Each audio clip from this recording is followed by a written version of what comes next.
નમસ્તે મિત્રો, તમારું સ્વાગત છે મારી યુટ્યુબ ચેનલમાં। આજે આપણે માહિતી મેળવવાની છે એટીએમ કાર્ડ વિશે। એટીએમ કાર્ડનું ફોર્મ કઈ રીતે ભરવું, એટીએમ કાર્ડના ફાયદા, નુકસાન અને એટીએમ કાર્ડ કઈ રીતે મદદરૂપ બને છે તેના વિશે આપણે માહિતી મેળવવાની છે। સૌથી પહેલાં આપણે જાણીએ એટીએમ વિશે। એટીએમ એટલે કે ઓટોમેટિક ટેલર મશીન કાર્ડ, જે બેંક દ્વારા ગ્રાહકોને આપવામાં આવે જેથી તેઓ 24 કલાક ખાતામાં પૈસા ઉપાડી અને જમા કરી શકે છે, ફંડ ટ્રાન્સફર પણ કરી શકે છે। હવે આપણે જાણીએ એટીએમ કાર્ડ એટલે શું। આ કાર્ડ શું છે?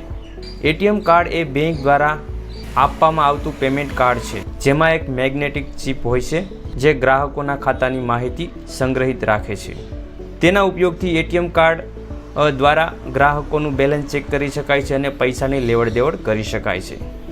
આપણે એટીએમ કાર્ડના પ્રકાર વિશે વાત કરીએ તો પહેલું છે ક્લાસિક, બીજું છે પ્લેટિનમ કાર્ડ અને ત્રીજું રૂપે અને વિઝા। ત્યારબાદ ગોલ્ડ, પ્રીમિયમ વગેરે અનેક પ્રકારના કાર્ડ હોય છે, જે કાર્ડની અંદર અલગ અલગ યોજના હોય છે। જેમ કે કોઈ કાર્ડની અંદર ઇન્સ્યોરન્સનો સમાવેશ થાય છે, તો કોઈ કાર્ડની અંદર વધારે પૈસા ઉપાડવાની લિમિટ હોઈ શકે છે।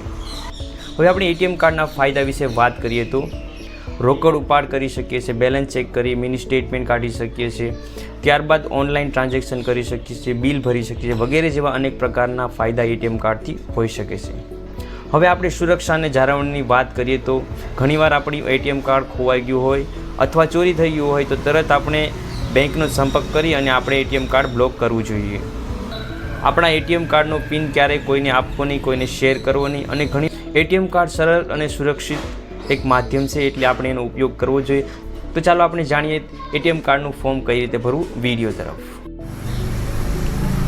ફોર્મ તમે જોઈ શકો છો, અહીં બ્લેન્ક ફોર્મ આપેલું છે, એટલે કે કોરું ફોર્મ છે, જેની અંદર વિગત વિશે આપણે પહેલાં જાણી લઈએ, ત્યારબાદ આપણે જાણીશું કે તેનું ફોર્મ કઈ રીતે ભરવું। તો આપણે એટીએમ કાર્ડની અંદર કઈ રીતે નામ છાપવું એ એક્ઝામ્પલ અહીં આપેલું છે અને પહેલી ABCD એટલે કે કેપિટલ લેટરમાં આપણે ફોર્મ ભરવાનું રહેશે। તો નામ અહીં આપેલું છે, તેમાં આપણે તમારું સરનેમ અથવા તમારું ફર્સ્ટ નેમ લખીશું, ત્યારબાદ તમારી સરનેમ અથવા તમારું લાસ્ટ નેમ લખી શકો છો, તમારું જેન્ડર મેલ ફિમેલ જે પણ આવતું હોય તે લખી શકો, ત્યારબાદ તમારું એડ્રેસ કેપિટલમાં પૂરું એડ્રેસ લખવાનું છે, ત્યારબાદ ટાઉન, તમારું સિટી, તાલુકો, તમારું સ્ટેટ અને ત્યારબાદ તમારા પિનકોડ નંબર લખવાના છે।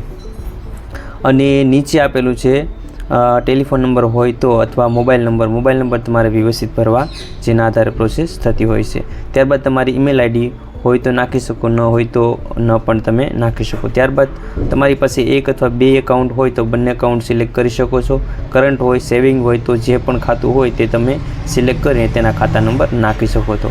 તમારી બ્રાન્ચ કયા તાલુકામાં, જિલ્લામાં આવેલી હોય તો જિલ્લાનું નામ લખવાનું છે, તાલુકામાં આવે તો તાલુકાનું નામ લખવાનું છે। ત્યારબાદ તમારી સિગ્નેચર, જે અકાઉન્ટ સાથે તમારી સાઇન લિંક હોય અથવા જે અકાઉન્ટમાં સાઇન કરતા હોય એ સાઇન તમારે કરવાની રહેશે। આટલું થયા બાદ નીચે જે વિગત આપેલી છે તેના વિશે આપણે જાણીએ તો અહીં આપેલી છે ઓથોરાઇઝ્ડ યુઝ બેંક દ્વારા, એટલે કે જે બેંકને વિગત ભરવાની છે તે અહીં ભરવાની છે, એની અંદર આપણે કંઈ છેડછાણી કરવાની નથી અને આપણી પાસે એટીએમ કાર્ડ હોય તો આપણે લખી શકીએ, બાકી આપણે કંઈ કશું કરવાનું રહેતું નથી। આટલું થયા બાદ આપણે જાણીએ કે ફોર્મ ભરી અને ક્યાં સબમિટ કરવું અને કઈ રીતે પ્રોસેસ તેના વિશે આપણે જાણીએ। એ પહેલાં આપણે જાણી લઈએ કે ફોર્મ ભર્યા બાદ આપણે કેવા પ્રકારનું અને કેવું હોય છે તે વિશે જાણીએ। તો અહીં ફોર્મ ભરેલું છે તે તમે જોઈ શકો છો, મેં ફોર્મ ભરી અને તમને તૈયાર કરી દેખાડ્યું છે, તમે વિડીયો પોઝ કરીને પણ જાણી શકો છો।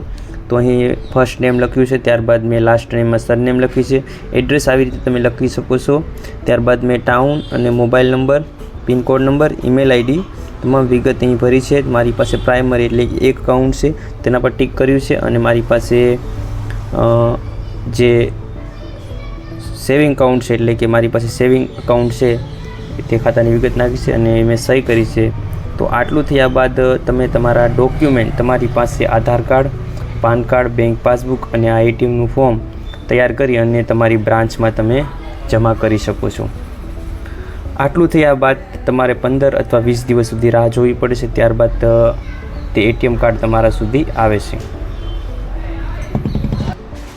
15-20 દિવસમાં તમને એટીએમ કાર્ડ ન મળે તો તમે બ્રાન્ચની વિઝિટ કરી શકો છો, ત્યાંથી તમે એટીએમ મેળવી શકો છો। એટીએમ ઓનલાઈનની પણ પ્રોસેસ છે, જે કે તમારી પાસે યોનો SBI હોય અથવા તમારી પાસે જે બેંક હોય તે બેંકનું એપ્લિકેશન હોય તેમાંથી પણ તમે જાતે એટીએમ કાર્ડ એપ્લાય કરી શકો છો. વિડીયો ગમે તો લાઈક, કોમેન્ટ, તમારા મિત્રોને શેર કરજો. નવી માહિતી તમને આ ચેનલની અંદર મળતી રહેશે. તમારો દિવસ શુભ રહે. ધન્યવાદ. All the best.